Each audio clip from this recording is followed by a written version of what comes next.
En Argentina han habido unos nuevos casos públicos de abusos de sacerdotes a menores de edad, especialmente menores discapacitados, en una escuela para niños sordomudos. Y la historia es una historia obviamente de horror. El arzobispo ha expresado su horror, su tristeza y obviamente la firmeza con las cuales estos casos van a ser tratados en el ámbito público, ¿no? No solamente en el ámbito eclesial, sino en el ámbito social, para que estas personas que han cometido estos abusos, estos sacerdotes, sean eh, procesados legalmente y paguen la pena que tienen que pagar por estos abusos innombrables, innombrables en su propia naturaleza, pero más innombrables todavía porque han acontecido eh, en manos de personas que deberían haber sido exactamente lo opuesto, la presencia de Cristo para estos niños, la presencia de Cristo para estas personas a las cuales, para quienes fueron en realidad la presencia del demonio, ¿no? Así de horroroso es. Y cuando aparecen estos casos, es usual que reciba correos electrónicos, como los he recibido en esta ocasión, de católicos que preguntan cuál es la razón por la cual se produce esto y si tiene algo que ver, cuáles son las causas de estos curas abusadores. Y me preguntan lo siguiente: ¿será que no salen bien preparados desde el seminario para afrontar la castidad? Y la respuesta sobre este tema es muy clara, hermanos. El celibato no tiene nada que ver con el abuso sexual. Creer que el celibato, que alguien tenga que vivir el celibato, es lo que produce que un sacerdote termine abusando de menores, es una conexión que no existe. Abusar de menores es una enfermedad, es una patología y es un crimen.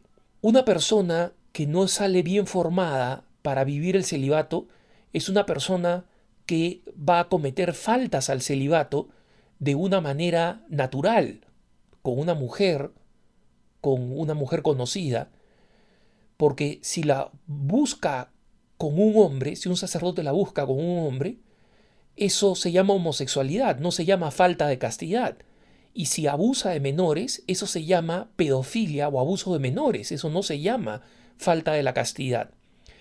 Y para esto, para que podamos entenderlo mejor, tenemos que entender las estadísticas que existen en Estados Unidos, que por lo menos son estadísticas iluminadoras porque existen números suficientes para demostrar estas situaciones y de dónde proviene este mal. 7 de cada 10 abusos de menores se producen por miembros del entorno familiar.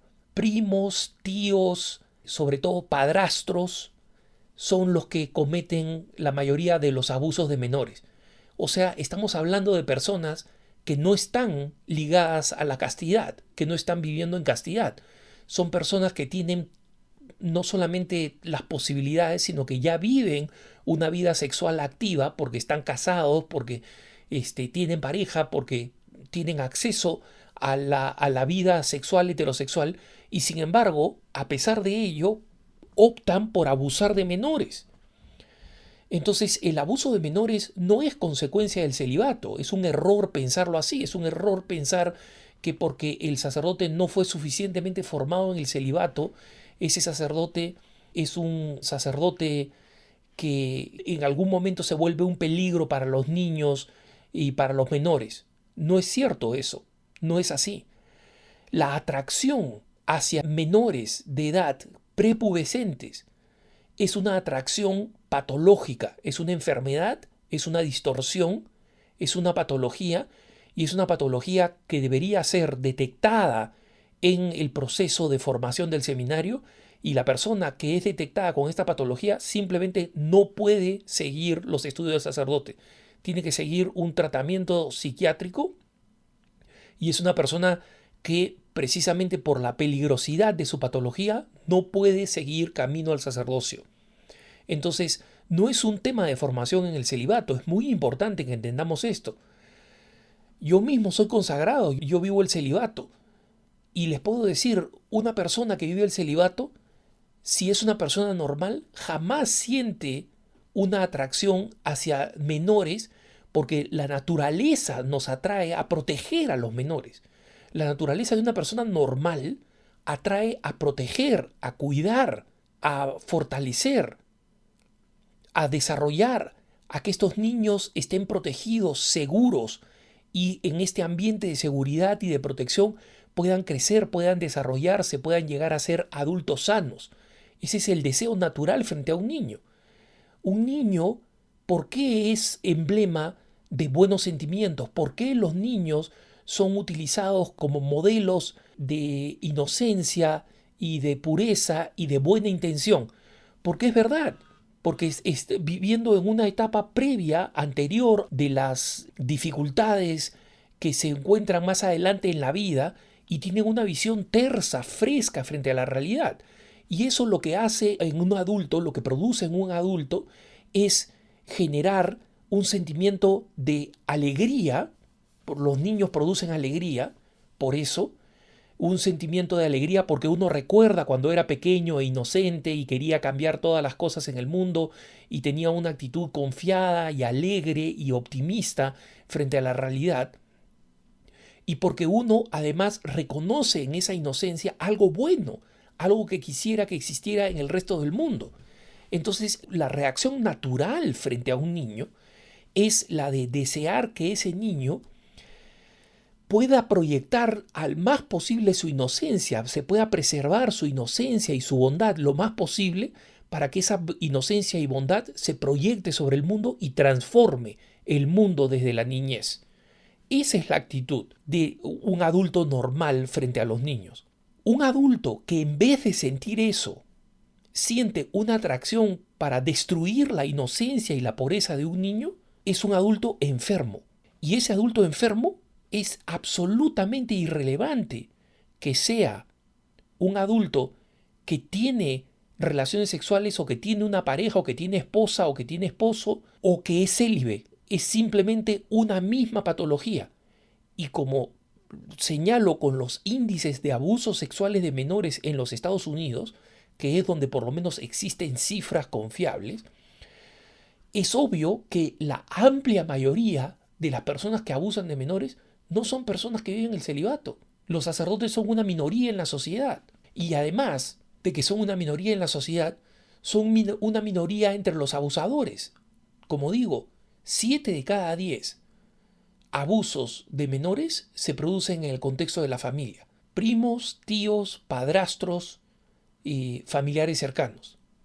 Visitantes de la familia, personas conocidas por el niño abusado, personas conocidas por los padres del niño abusado. Esas son la gran mayoría de los abusos y no son sacerdotes. En consecuencia, es importante que nosotros entendamos que se trata de una patología, se trata de un mal, se trata de una enfermedad y una enfermedad que hay que erradicar. No tiene nada que ver con la preparación adecuada o inadecuada en el seminario respecto del celibato, porque no está asociada al celibato, es una enfermedad. Es como creer que el celibato estaría asociado al ébola, pues, alguna enfermedad física que hoy en día existe y que tiene su propio origen y su propia causa. De la misma manera, la pedofilia es una atracción que tiene que ver con una profunda distorsión de la psique humana y del alma humana, que lleva precisamente a hacer lo contrario a lo que, como digo, debería suscitarse en un adulto por parte de un niño. Los deseos y la actitud interior que surge naturalmente en un adulto respecto de un niño. Entonces, ¿está relacionado con el proceso de formación? En cierta medida sí. ¿Por qué? Porque el proceso de formación de un seminarista debe detectar precisamente que este seminarista es un varón sano, psicológica, afectiva, espiritual y físicamente sano. Y porque está sano de manera integral, es capaz de asumir su responsabilidad y es capaz de asumir los desafíos de su propio sacerdocio, incluyendo el celibato. Y obviamente el celibato lo vivirá ofreciendo la vida a Dios y dedicándose a las tareas pastorales que precisamente le dan sentido al celibato. Cuando un sacerdote está dedicado a sus tareas pastorales, puede vivir su celibato con mucha más facilidad todavía, porque lo que está llenando su corazón es el servicio, es el trabajo por los demás, es la evangelización, es la transformación del mundo, es la santificación de sus fieles. Pero para eso se necesita que un sacerdote sea una persona integralmente formada. Entonces, sea una persona que, porque está integralmente formada, su parte humana, su parte psicológica, también está formada y es sólida y es madura. Es importante que nosotros entendamos esta distinción, hermanos. Las patologías sexuales, el hecho de que existan personas homosexuales en el sacerdocio, por ejemplo, o que existan pedófilos en el sacerdocio, no son estas distorsiones del celibato, son patologías independientes, son patologías de la psique, son patologías del alma, y estas patologías no son compatibles con la vocación sacerdotal, y en consecuencia tienen que ser erradicadas tempranamente en el proceso de formación de un sacerdote.